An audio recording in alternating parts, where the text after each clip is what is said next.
Hi, I'm Todd Bartine with Archangelus Games, and today we'll be looking at how to play our very first pocket game in the pocket game series, Pocket Privateer, the pocket game of high seas piracy. You may already be familiar with us through our deluxe deck builder line, such as Archangelus, the deck building battle for all creation, Arch Paratus, the deck building game of space piracy, and our very latest deluxe deck builder, Arch Venatus, the deck building game of monster hunting. Our pocket game line uses something that we call hand building, and your cards will cycle between your hands and your discard pile, including cards that you've purchased in the store. Let's talk about how that works.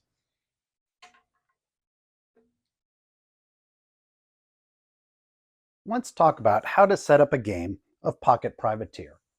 Inside your mint tin, you will find a number of useful items, including the rulebook, which will show the anatomy of a card, as well as the general layout of a game. You will also find a reference card showing you the various phases and actions that are available to you each turn. The first cards we'll want to find are the 4 ports: Providence, Port Royal, Tortuga, and Nassau. Each port is a little different. You'll notice they each have a number up in the corner. Providence is port 1. So we place them in numeric order: 1, 2, 3, 4. These are the 4 ports that you and your opponent will be visiting while you search for these 4 legendary treasures: Amaro Pargo's treasure, the Wydog Galley treasure, the treasures of Lima, and Captain Kidd's treasure. In order to set these up, grab the cards. There should be 12 of them that say booty at the bottom. Draw 3, then take one of the legendary treasures and shuffle it in with those 3 cards and place them face down under one of the ports. We will then repeat this process, taking 3 cards, adding a legendary treasure, shuffling, and placing it under another one of the ports. Once we've done this for all 4 ports, the treasures will be hidden and we'll be close to ready to start playing.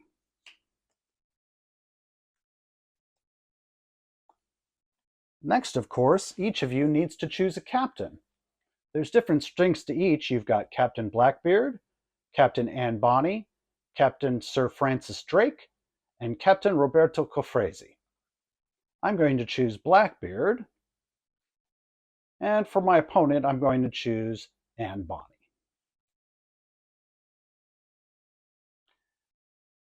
Of course, you'll need a ship, and you have these 4 famous ships to choose from: Queen Anne's Revenge, the Anne, the Revenge, and the Golden Hind. And each one has a special ability. The Anne is a speedy ship that can move twice per sail action. We're going to give that to Anne Bonny. And then, of course, the Queen Anne's Revenge is Blackbeard's ship, so we'll give that to him. But any ship may be paired with any captain. Determine a first player. That first player should place their ship at Port Royal, and the second player should place their ship at Tortuga. Your captain card gets added to your deck. Your deck includes your captain and 5 other cards. We'll talk about what each of these does in a moment: the sail card, the deckhands card, the gold card, cannons, and boarding party. So I'm going to add those to my captain. The only thing left to do is to create the store. I'm going to take every card that says store at the bottom, shuffle them, place it in the center of the table, dealing out 5 cards face up. On either player's turn, they may buy one of these cards by paying the cost in gold at the bottom. For example, the Navigator card costs 4 gold. We've set up our store. We've hidden the treasures under the ports. We have our starting ships, and each player has their starting hand. We're ready to play.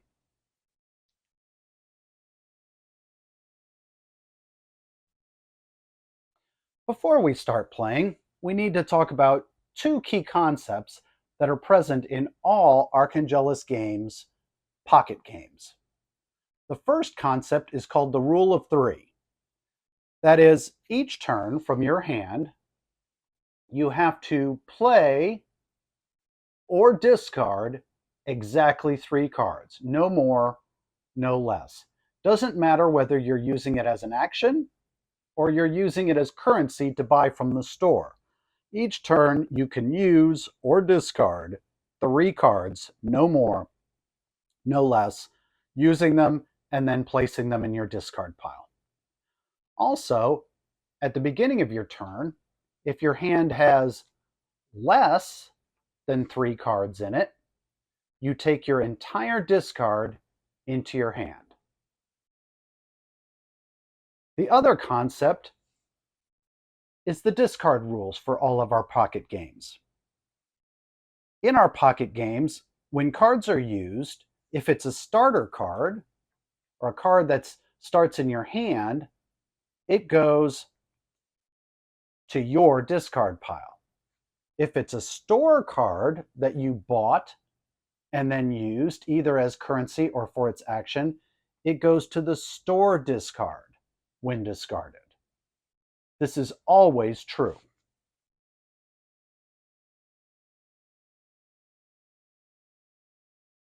Let's play through a couple of hands just so you can see what that looks like. So at the start of the game, you'll have all your cards. You haven't played any, so none are in your discard pile yet. On my turn, say as Captain Anne Bonny, I could decide I want to sail, and I'm going to move to this port. Why? Well, each port has a special ability. This one, when I search it, I get to take the loot of my choice. This one, at Port Royal, you cannot perform boarding actions. At Tortuga, no cannon actions are permitted. And at Nassau, you get 1 extra gold whenever buying things here. So the next thing I'm going to do is I'm going to play my deckhands and perform a search action. And again, the special ability of Providence is I can take any card I want. So I'm going to look through them. Normally it would be random. That's what I want. I want the legendary treasure. So I'm going to take the legendary treasure and I'm going to put this in my loot pile. Okay, and I'm going to put the rest of them hidden back under the port. All right, remember, rule of 3, I now have to play at least 1 more card, or I need to discard a card. I am going to play my captain and use her sail ability to move back here to Port Royal. Now you might wonder, aren't I worried that my opponent is going to sail to my location and board me? No, that would allow them to steal my legendary treasure, which they probably assume that I have. But remember, at Port Royal, no boarding actions are permitted. Now, I have 3 cards left in my hand. My turn is over. Let's see what Captain Blackbeard decides to do. Instead, he is going to, let's see, he's going to play 3 cards, his gold card, his cannons card, and his boarding party card to buy something from the store. He's going to buy the muskets card. Muskets allows him to do a boarding action and then get a free sailing action.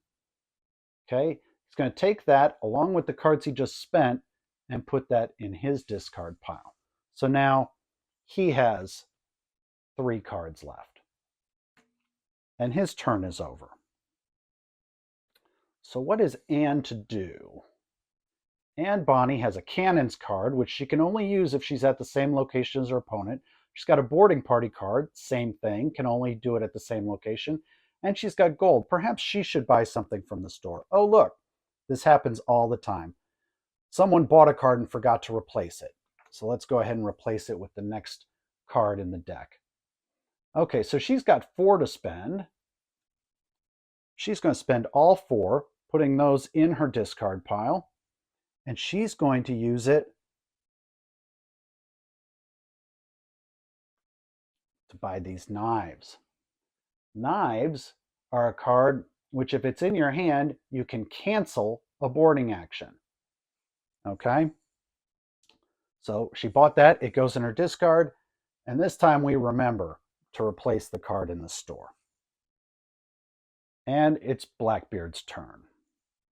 What to do? We have 2 sailing actions available to us and cannons. And we have a deckhands card. Let's see. We could do...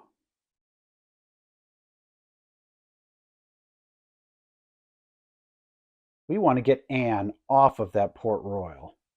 So we're going to do a sailing action to move where the Anne is. Now we can't do any boarding actions, but we can do a cannon action. We're going to do the cannon action to move the Anne over to Tortuga. And then we have a deckhands action.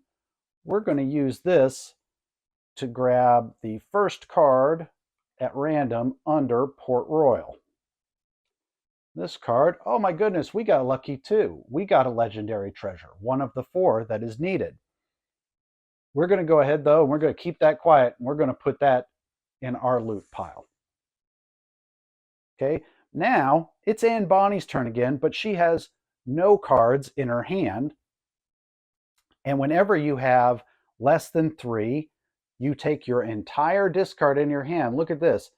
Now she has available to her all of her actions, including the one she bought in the store. Okay, so she can use these to move, to search new ports, to fire cannons at her opponent, to board her opponent. And let's say that's what she decides. No, she can't. There's no boarding allowed at Port Royal, so she can't do that. So I think instead she is going to use her deckhands to search Tortuga. Oh, she got sugar. Okay, sugar is a kind of loot that goes to your loot pile, and you can see it's worth 2. So how can I use that? Well, on my turn, I can spend cards from my hand, okay, following the rule of 3. I've already used 1 card to buy things in the store. I can also use cards directly from my loot pile. So let's see. I could use my gold card, which is worth 2 gold, and I could use my cannons card, which is worth 1, or no, I could use my gold card plus the sugar I just got straight from my loot pile to buy something in the store that costs 4. Okay, and that will keep me right at my rule of 3. I'd use deckhands, gold, and now this sugar. So I need to look. Let's see, the navigator allows me to move to any port. I want the navigator. Okay, so I'm going to put the navigator in my discard, as well as the gold that I just spent to buy it. The sugar, when you spend loot, it's removed from the game. Okay, so I'm just going to put that off to the side. Loot gets spent once, and then it's removed from the game, and I draw a new card to take its place. Okay, we proceed like this, taking turns, moving to various ports, searching those ports, stealing treasures from each other until one of us has all 4 legendary treasures. The moment an opponent has all 4 of the legendary treasures, they win the game. Okay? There are 2 other cards that you should know about, and that's as you're filling the store, you will eventually run across the ghost ship. When you draw this card, you immediately place it on Port Royal. Okay? So now it's on Port Royal with Queen Anne's Revenge. It stays on Port Royal. And at the end of a turn, if you are on the same location as the ghost ship, you take a hit. To show a card has taken a hit, you rotate it. You can see that each ship has a 0, a 1, a 2, and a 3. Okay? When they're face up like this, they have no hits. If at the end of the turn, Queen Anne's Revenge is still on the same location as the ghost ship, we're going to turn it to show it now has 1 hit. If it ever takes another hit, it gets turned again. If it takes a 3rd hit, it turns again. Okay, at the point where a ship has taken its 4th hit, it is removed from the game and the other player wins. Note that there are some cards also that can repair ships, and if you repair hits, you turn them counterclockwise to show the appropriate number of hits that are on them. Now, there's one way on your turn to get rid of the ghost ship, and you can see here it says discard equals sail. If you, on your turn, discard a card with the sail ability, the ghost ship goes to the store discard. That's one way to get rid of it. Otherwise, you just need to avoid it. There's one other card you may run across from the store deck. And if this pops up, the Navy Patrol, it gets placed on Nassau. If you end your turn at the same location as Navy Patrol, at the end of the turn, you take a hit. Now, like the ghost ship, there's a card you can discard to make it go away. And in this case, it says discard equals cannons, which means if on your turn you discard a cannons card, the Navy Patrol goes to the store discard. Now, as the store deck gets recycled, these may pop up again and again and again, but they're always handled the same way. And that's the game. Once again, the first player to find the 4 legendary treasures and to have all 4 in their loot pile instantly wins the game. You will find these either by searching ports or by stealing them from your enemy through boarding actions. Thank you very much. We hope you enjoy the game.